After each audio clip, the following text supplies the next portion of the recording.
Ma femme de ménage d'Amélie Moigne. Attention, ce roman est réservé aux plus de 18 ans. Acte 1. L'intrusion. Chapitre 1. 3 mois plus tôt. Une vieille grille ancienne, haute, travaillée se dresse maintenant derrière moi. J'ai passé le petit portail qu'on m'a ouvert à distance. Il a grincé pour annoncer ma venue. L'allée, devant moi, mène à une perspective parfaite, bordée de platanes centenaires et tapissée d'un gravier gris-blanc. Il crisse sous mes pas, dans un son irrégulier. La végétation du jardin est maîtrisée. Rien ne dépasse. Les arbres offrent une ombre bienvenue. Je remonte le chemin. Je découvre le domaine petit à petit. D'abord le parc, vaste, ponctué de massifs sobres et de pelouses d'un vert dense. Les dépendances à quelques mètres de la bâtisse principale. Tout pue le vieux, le riche, l'ancien, réaménagé. Je suis donc bien chez les nobles. Au bout de l'allée, la maison apparaît enfin. Une demeure imposante, sans être écrasante. Une baraque de maître, élevée sur plusieurs niveaux, aux pierres blondes légèrement dorées par le temps. La façade est symétrique, structurée, rassurante. Les hautes fenêtres à minuscules carreaux reflètent le ciel opaque, presque inaccessible. Des volets en bois sombre encadrent chaque ouverture, fermée pour certains, entr'ouverte pour d'autres. Je m'arrête un instant. Il y a quelque chose d'intimidant dans cette architecture. Pas de la froideur, non, une forme d'autorité tranquille, le genre d'endroit qui exige le silence sans le dire. Ici, on parle bas et on file droit.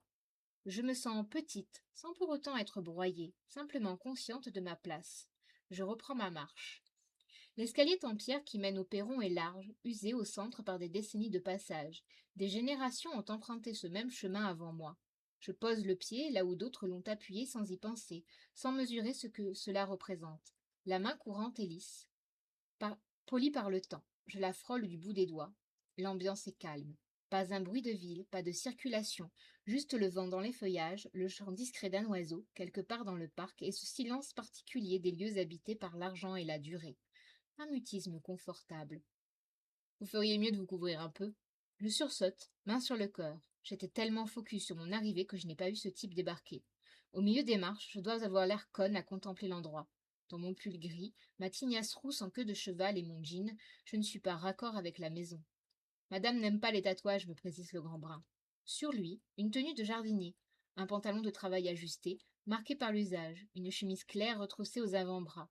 Il ne révèle rien, mais je détaille les muscles de ses mains et de ses bras, la forme de son bassin, les petits riens de son corps masculin. Je dérive mes pupilles sur lui. Il le fait bien à mon sujet de toute façon, et je ne m'arrête que quand mes prunelles tombent dans les siennes. Elle est un peu coincée du cul. Un sourire m'échappe. Je le scrute, amusé. Il croise ses immenses bras, bombe le torse, et je tourne ma silhouette dans sa direction, serrant fermement la bandoulière de mon sac. Ils vous vont bien, ceci dit. Rictus chameur, air séducteur, il sait qu'il est beau, et il en joue.